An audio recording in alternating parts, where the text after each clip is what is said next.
ડીસા નગરપાલિકાના ઇન્ચાર્જ પ્રમુખ શૈલેષભાઈ રાયગોર દ્વારા નગરપાલિકાની દુકાનો અને કેબિનોના ભાડામાં 300% વધારો કરાતા લોકોમાં રોષ જોવા મળ્યો। ડીસા નગરપાલિકા ઇન્ચાર્જ પ્રમુખ શૈલેષ રાયગોર દ્વારા ડીસા નગરપાલિકાના દુકાનો અને કેબિનોના ભાડા 300% વધારી દેતા લોકોમાં રોષ જોવા મળી રહ્યો છે। ત્યારે આજે દુકાનદારો અને કેબિન ધારકો ડીસા નગરપાલિકા ચીફ ઓફિસર અને પૂર્વ ઇન્ચાર્જ પાલિકા પ્રમુખ શૈલેષ રાયગોરને રજૂઆત કરવા માટે પહોંચ્યા।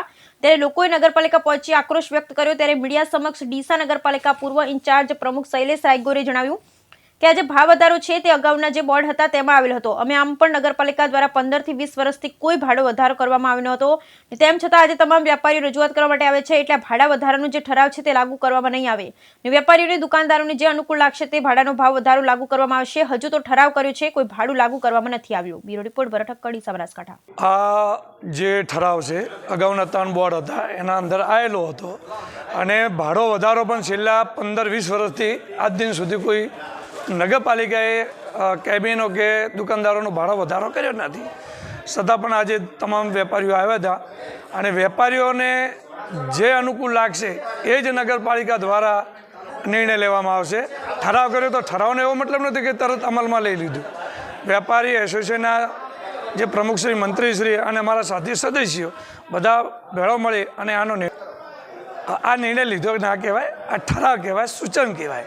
સૂચનથી વેપારીઓનો પ્રશ્ન હોય તો તરત જ આવે અને ગમે ત્યારે તમે જોજો પાલિકાનો કે અન્ય પ્રશ્નો હોય એનો વિવાદ હોય ત્યારે બહાર બેસી અને એનું સમાધાન થતું હશે। આજે વેપારીઓ આવ્યા, વેપારીઓને અમે શાંતિ સાંભળી વેપારીને અમારા સદસ્યો સાથે મળી આનો નિર્ણય લઈશું।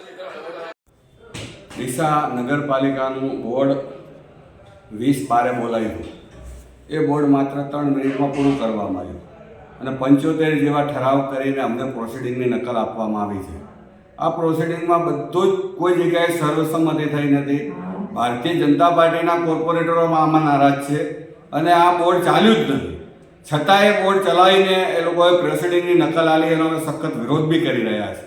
આજે જે 198/3નો એક ઠરાવ કરવામાં આવ્યો છે કે જે ડીસા નગરપાલિકામાં કેબિનો છે એનો ભાડામાં વધારો કરો। ભાડાનો વધારો એટલે કેટલો વધારો હોય? 500 ગણો, 600 ગણો ભાડામાં વધારો। આ કોઈ લૂંટવાની વાત છે? ડીસાના વેપારીઓ અત્યારે જે કેબિનો ચલાવી રહ્યા છે એ કેબિનો કેના માટે છે? એમને જે લોકોને રોજીરોટી માટે આલ્યા છે નગરપાલિકાએ, અને જો એમાં આટલો મોટો ભાડા વધારો કરવો એ યોગ્ય નથી। એની આજે અમે રજૂઆત કરવા આવ્યા હતા અને અમે આ ઠરાવનો સતત વિરોધ જ કરી રહ્યા છીએ। આવો કોઈ ઠરાવ થયો જ નથી તો શું લેવા ડીસાની જનતાને આ રીતે પીસી રહ્યા છે?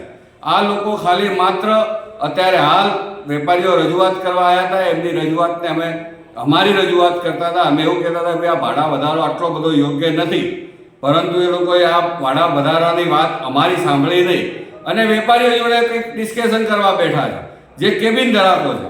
હવે કેબિન ગ્રાહકોને જે અત્યારે કંઈ પણ કહેશે એનો કુણીએ ગોળ લગાડવાની કોશિશ થશે તો અમે સખત વિરોધ કરીશું અને અમે જો આ ભાવ વધારો, આ ભાડા વધારો હશે તો અમે પ્રાદેશિક ઓફિસમાં પણ આનો વિરોધ લખીશું।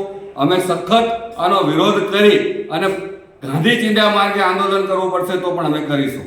જય હિન્દ, જય ભારત, ભારત માતા કી।